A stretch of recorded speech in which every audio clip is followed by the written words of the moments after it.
Ali, então tá, entendi agora. Queria alguém pra concordar comigo, porque a gente é o contrário, né? Fala, não, você só se dá bem, você só se dá tudo bom aí pra você. Posso trazer uma coisa que tá na moda aqui, que é nesse âmbito também do trabalho, não sei o que lá, blá blá blá. Por favor, cara. Né? Acho que outro negócio que a galera fala muito hoje que é o burnout. Ai, nossa, eu já superei. Burnout. Se eu não tenho burnout é uma coisa que, cara, é real. É porque parece que é uma coisa que não existia antes. Meu avô lá construiu a própria casa, não tinha burnout. Não construiu a própria casa. Aí hoje o cara faz 2 relatórios, tem burnout. Fritou, acabou, entendeu? Cara, não assim, consegue. É uma doença que ela tem um código lá de diagnóstico.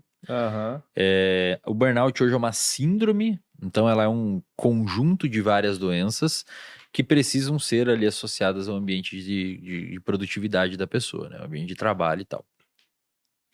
Como todas as áreas diagnósticas, depressão, ansiedade, TDAH, etc, existe muito erro diagnóstico. Então tem paciente que chega, meu trabalho, não sei o quê, mas daí você vai olhar, tá tudo certo no humor dela em outras áreas, é só relacionado ao trabalho, e muitas vezes tem um agente específico no trabalho, não é um contexto global, etc. Então, é um diagnóstico mega complexo de fazer e tem que ser feito com cuidado por um especialista.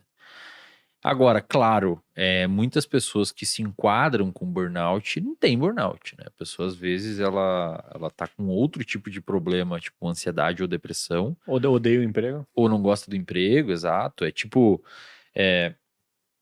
você falou ali do café, né? Imagina, como se você tivesse que tomar café, almoço e janta todo dia naquele lugar. Tipo, o tempo ia virar um inferno na sua vida, né?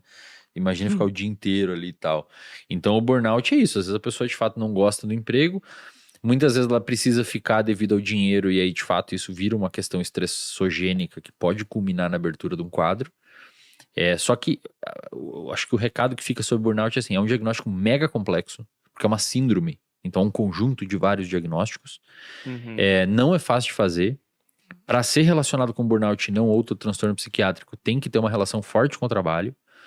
E muito provavelmente, como vários outros transtornos, como por exemplo o TDAH, que hoje está na moda todo mundo ter, existe uma população específica que desenvolve aquilo e não é todo mundo que fala que realmente tem aquilo. Né? Mas o burnout, ele é o que exatamente, assim? Qual que é o que o cara vai sentir? O cara vai por que não fritar, existia, pifar? assim, cara? Tipo, ou pelo menos eu nunca tinha ouvido falar, porque... Sei lá, uns anos atrás eu nunca tinha conhecido a palavra burnout. De repente, todo mundo tem o mesmo Se tempo. eu vou chegar lá em casa e falar, cara, deu burnout. Não sei o que aconteceu, assim. Então. Além de ser o que é, né, que o Lucão perguntou. Cara, muitos diagnósticos psiquiátricos não existiam antes. Transtorno bipolar não existia. Transtorno depressivo também não teve uma época que não existia. Teve um manual diagnóstico estatístico, que foi a terceira versão dele publicado na década de 80, que formalizou vários transtornos que a gente tem hoje psiquiátrico. O burnout aconteceu isso mais recentemente. A gente teve estudo suficiente e dado suficiente que permitisse a gente caracterizar a população que demonstra esses sintomas está enquadrada nessa síndrome clínica aqui. Nesse quadro clínico. Antes, talvez a gente não tivesse tanta tecnologia para compilar esses dados, etc. Tem uma parada também que deve ser o autodiagnóstico via Google. Não, né? isso daí Você joga no Google lá que você tá estressado do seu trabalho, aparece a palavra burnout e fala, eu tenho burnout. Às vezes eu vejo o gestor falando assim, não, o pessoal no time, o cara falou que tá com burnout. Ele jogou no Google, ele jogou no Google. Cara. Não, cara, burnout é um bagulho que, tipo, o seu sistema... Tu tinha perguntado, né? Respondendo a sua pergunta. O seu sistema, ele entra em pânico. É um carro que deu curto-circuito. Tipo, você sai de casa e pensa em ir pro trabalho, você tem ataque de pânico, coração acelerado, você não consegue sair. É disfuncional grave, a nível de você não conseguir realmente conseguir executar alguma tarefa relacionada à sua função de trabalho. Por que acontece? Quando o estresse, de uma maneira geral, ele é necessário para a vida de um humano. Você precisa ter aquele cortisol ali, você precisa ter um pouco de estresse, um estresse minimamente, é uma curva em U invertido, né? Pouco estresse é disfuncional, médio estresse é funcional e quando estressa demais começa a ser disfuncional. Quando você estressa demais um sistema, seja psicológico ou físico, você começa a sair da sua zona homeostática e começa a entrar na sua zona alostática. Eu tenho até uma aula no RD sobre isso. a sua zona homeostática, quando seu tanto lado psicológico quanto físico está funcionando dentro do que é o equilíbrio dinâmico do organismo. E quando você começa a estressar demais, você começa a sair dessa zona homeostática e entrar numa zona que a gente chama de alostática. Conforme você vive fora dessa zona homeostática, muito estresse, muito estresse, muito estresse, muito estresse, você pode desenvolver o que a gente chama de sobrecarga alostática. E dependendo dos seus mecanismos de proteção, por exemplo, se você tem rede de apoio, tá noivo e tal, pô, minha noiva me apoia, minha família, o meu chefe, não sei o quê, você consegue sobreviver mais tempo nessa zona alostática que é perigosa. Se você não tem, cara, em pouco tempo o seu sistema começa a pifar.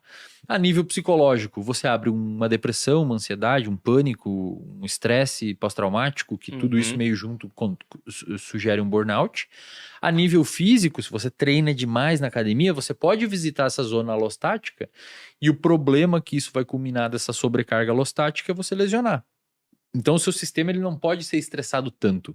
Você tem que dar um estresse para ele para ser adaptativo. Por exemplo, fazer dieta, treinar, às vezes é estressante, mas é importante esse estresse para o seu sistema.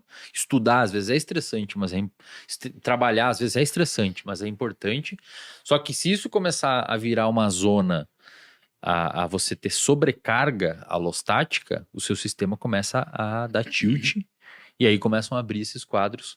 E é aquele cálculo inteiro. Se você é um cara mais protegido psicologicamente, tem mais fatores protetores, tenta dormir bem, tenta comer bem, tem uma boa rede de apoio, tem uma galera, uns amigos legais, tem uma consciência emocional maior, se conhece melhor, você suporta mais tempo com uma pessoa que tem mais fator de risco, né? Geralmente o cara já tá com a vida ferrada em todas as áreas, né? Exato. E aí ele fala, putz, o trabalho tá foda.